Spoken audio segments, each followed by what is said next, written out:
What if I told you that behind the most respected pulp in town was a man who turned his own home into a private hell? This is the story of Maria José, who at 32 married a pastor and discovered that sometimes the devil doesn't wear red. He wears a halo. Stay with me, because what happened inside this blessed home will make you question everything you thought you knew about faith and love. Picture this: São Vicente, 1972. Maria José, a 32-year-old respected teacher, was considered a spinster by the standards of that time. When the charismatic Pastor Josias arrived in town, she saw in him not just a husband, but a divine purpose. What she didn't know was that she was stepping into what she would later describe as a prison with an open door. Because sometimes hell isn't underground. It's inside a home blessed by hands that turn into fists.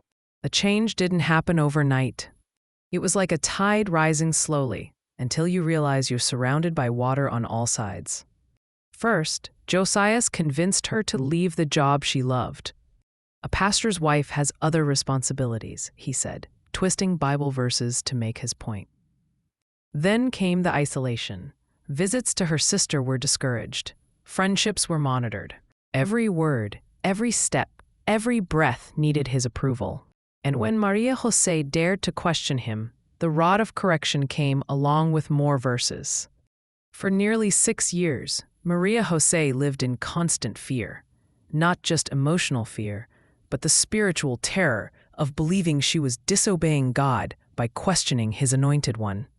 But every prison has a key, and Maria José's came through an elderly woman named Donacita, a retired university professor who planted a revolutionary seed in her mind. God never asks you to destroy yourself for a marriage. At 38, after discovering that Josias not only betrayed her but forced his mistress to have an abortion, the same man who condemned it from the pulpit, Maria José made the bravest decision of her life. On June 27, 1978, while Josias was at a church meeting, she packed 2 small bags, left her wedding ring on the bed with a letter, and walked out into freedom. But the story doesn't end there. What Maria José discovered after escaping will give you chills. Josias didn't give up easily. He spread lies through the congregation, saying she was mentally unstable, that she'd abandoned her divine calling. He even sent church members to bring her back. But here's the most powerful part of her story. Maria José didn't just survive, she bloomed. She went back to teaching, finished college, found true love, and built the family she'd always dreamed of. Today, at 85, sitting in the same town where she once lived her nightmare, Maria José carries a message that can save lives. The true God sets you free, never traps you. Any faith that justifies your destruction doesn't come from the Creator.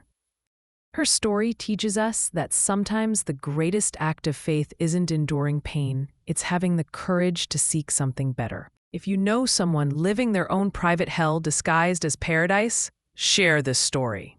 Sometimes knowing that someone has escaped and survived is all it takes to take that first step. If this story touched you in any way, leave a comment telling us which part hit you the hardest. And if you know someone who needs to hear this, don't hesitate to share. Subscribe for more true stories that reveal the strength of the human spirit. Because sometimes the most important stories are the ones no one dares to tell. Remember, your life is yours, and you deserve to live it fully, without fear, without invisible chains. See you next time.